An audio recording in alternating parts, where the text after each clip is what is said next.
And without prejudice to any other thing, it is not true that they sing for Bola Tinubu at Action Congress of Nigeria meeting. No, there's always so much to do at those meetings. There's very little time to sing. Thank you. Now, Chief Oyegu, this question is actually from me directly. Your principle seems to be known only in Kano State. Only in Kano State. At least that is the way it appears. The perception is that Shekarau is only popular within his own state. Is it possible for you to run for national office when your appeal is not that national? Well, let me say this. I doubt the veracity of that statement. I have been in the field. But, yes, he's a very humble man who has achieved tremendous things. And the thing that is happening right now that we are in the hustlings going around the country is that you only need to hear him. You only need to listen to him. You only need to hear his answers to questions, the issues that he raises, his vision for this country to become. It's just today, after the speech he made in Lokoja, friends I have not for a long time had contact with, phoned me and told me that, yes, they did not know him before. They have not interacted with him before. But they said they did not know, with apologies to my colleagues here, that yes, the ANPP truly has the best candidate of the lot. And that is what we are marketing to this issue. Right, just a really, really quick question I want to put in there. And it's probably not something that you probably know about because you're all very powerful men. I want to ask about powerless women.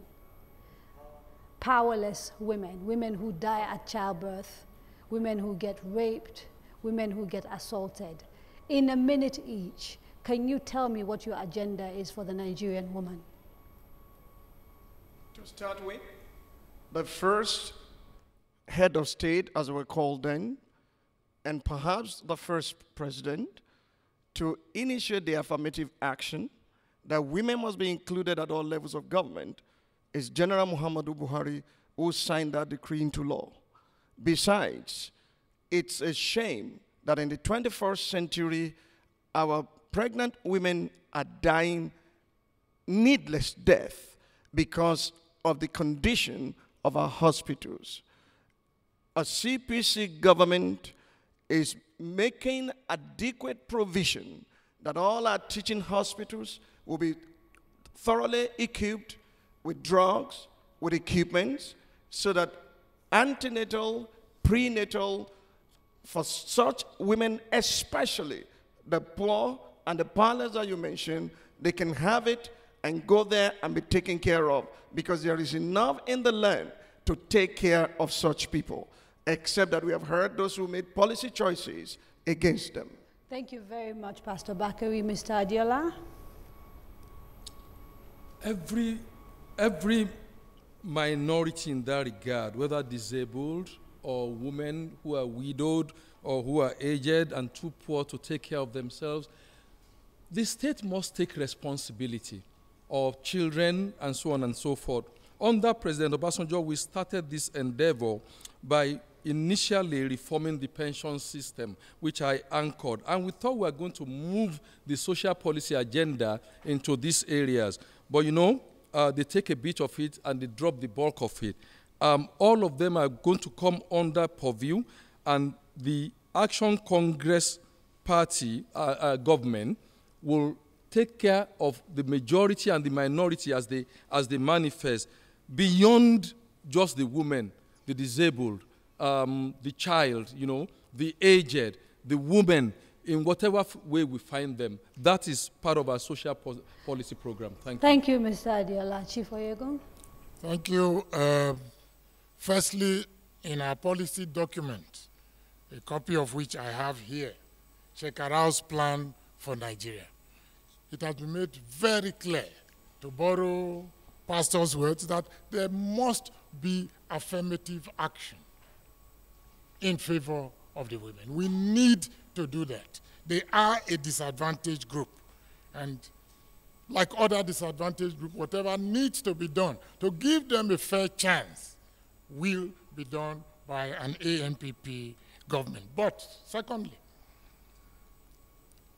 we, in discussions with my principal, have decided that we must be thoroughly honest with the Nigerian people. So we are also going to be thoroughly honest with the women of this country, that sometimes their own problem lies in there, and they create some of these problems. I'll only give you a typical example because it's something I feel passionately about. Kudirat Abiola. I would have expected that the Central Women's Organization in this country would have taken up her cause. We have to wrap. And made her a matter. It is a very interesting conversation, and the issues are many and complicated. And so it is unlikely that in an evening like this that we were ever going to go through everything. I'd like to thank you for coming, and as we promised you before we go, you're all going to get a chance now to do your closing statements. Please start with Pastor Bakari and work our way down. 2011 gives us opportunity to think before we vote. Whether 12 years of continual pressure, penury, poverty is what we want, or we want change. The only party that has promised change and that has the will and the courage to bring that change is CPC, and the only presidential candidate in the political landscape with track record of saying it and doing it, so they call him Mai Gaisikia, is General Muhammadu Buhari. I happen to be his running mate. I'm afraid your time is up, Pastor Bakari. I have to be fair. Chief Oyego. Next month, the destiny of this nation, its future, and its very survival will be in the hands of the 70 million odd Nigerians that have registered to vote. My appeal is that that vote is the power they have. It is the control that they have over government. It is their duty to hire. It is their duty to fire. The time has come to fire. And my hope, to fire the PDP, of course, my hope is that there will be free elections, there will be fair elections. I have to stop you, sir. I have to go quickly to Mr. Adiola. Thank you very much. Before you vote, please ask yourself, am I better off today than I was 12 years ago? On account of that, vote, number one. Number two, I'd like to invite you on a corruption fast for a year. Can you join me and Malam Nuhu Ribadu as Nigerians that we are going to live without corruption for 1 year and come back at the end of 1 year to see whether our lives are not better than what it was in corruption?